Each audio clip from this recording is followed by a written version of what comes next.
A very good morning to all. In this session, we'll see about an overview of leverage. First, we'll see the introduction. It is the duty of every finance manager of all the firm is to estimate the requirement of funds and to procure them at cheapest source. That is, there are various sources available to raise the fund. Sources are many, and so the cost involved are also different.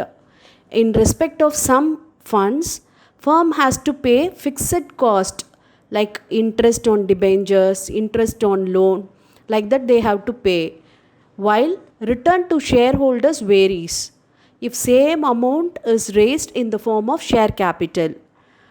The finance manager has to decide the best mix of capital structure. In case the proportion of debt capital is more than the owned capital, the risk and return of the shareholders will be high.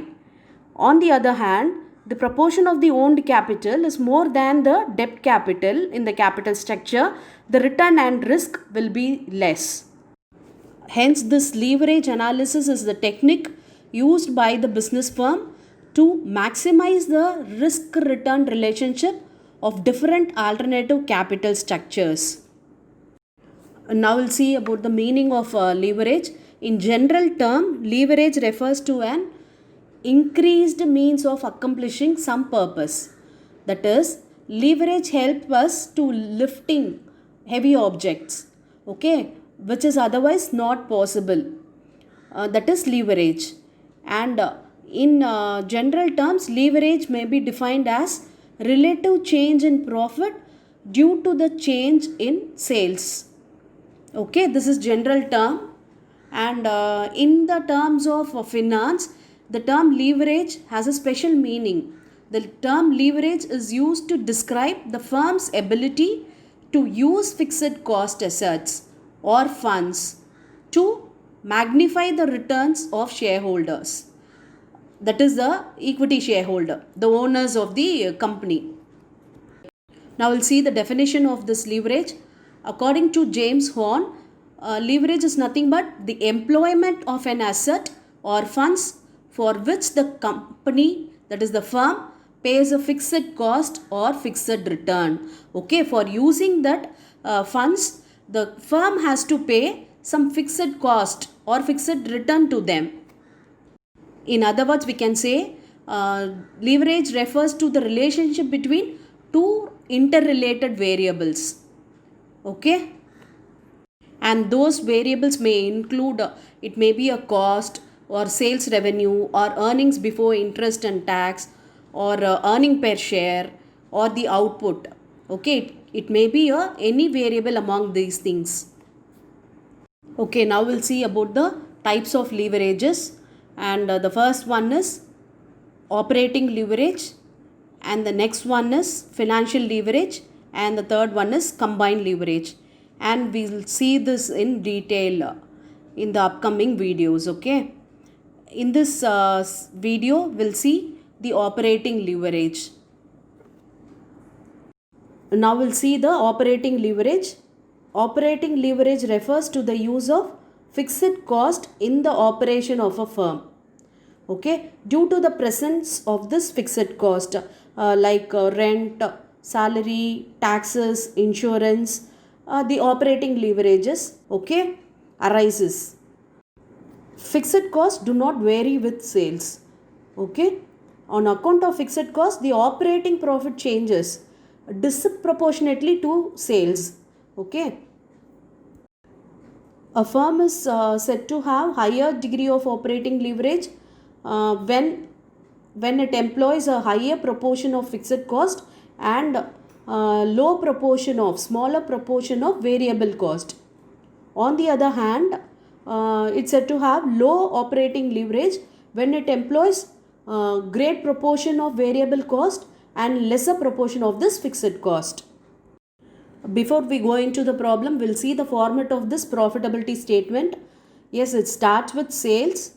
Okay, this is the turnover output achieved in the firm, and that should be subtracted by variable cost, and this variable cost will keep varying according to sales and will result contribution, and that should be subtracted by fixed cost. Fixed costs do not vary according to sales. Okay, it disproportionately vary according to sales, and that results in EBIT. This is earnings before interest and tax.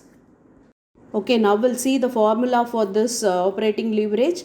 The formula is equal to contribution divided by EBIT. Here the contribution is equal to sales minus variable cost. Okay, and EBIT is nothing but contribution minus fixed cost. Okay, and the degree of operating leverage is equal to percentage change in EBIT divided by percentage change in sales.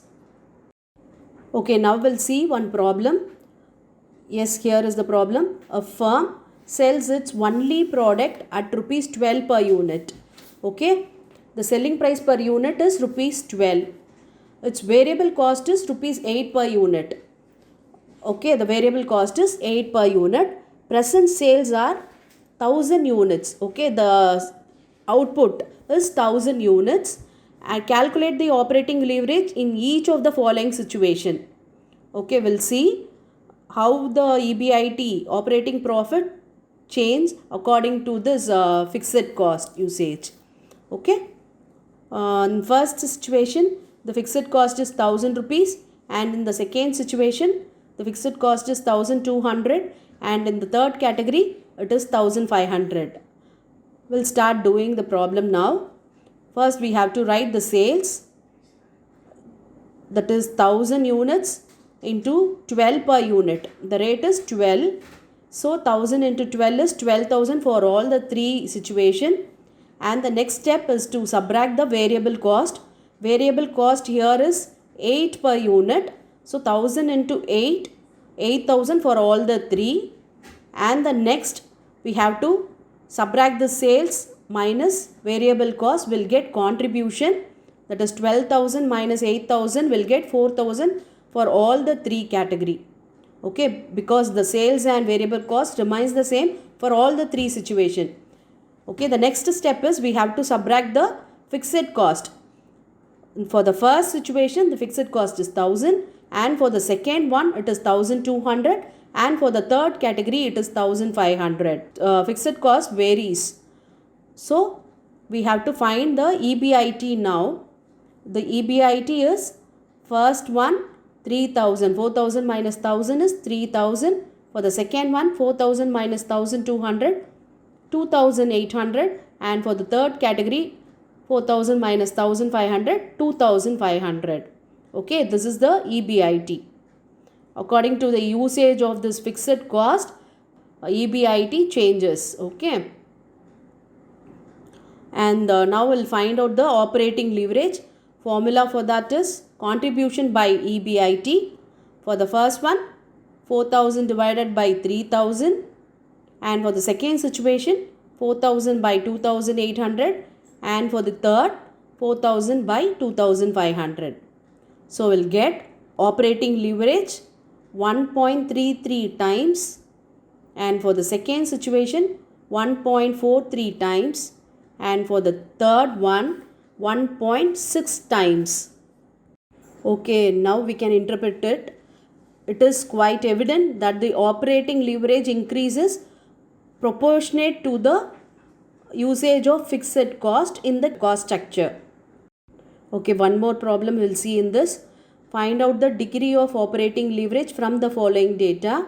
Okay, the particulars was given, and EBIT was given for 2 periods, and similarly sales was given for 2 periods, that is for 2005 and 2006. The formula for that is we have to find out the percentage change in EBIT divided by percentage change in sales. Okay, that is the formula for calculating this degree of operating leverage, and percentage change in EBIT is equal to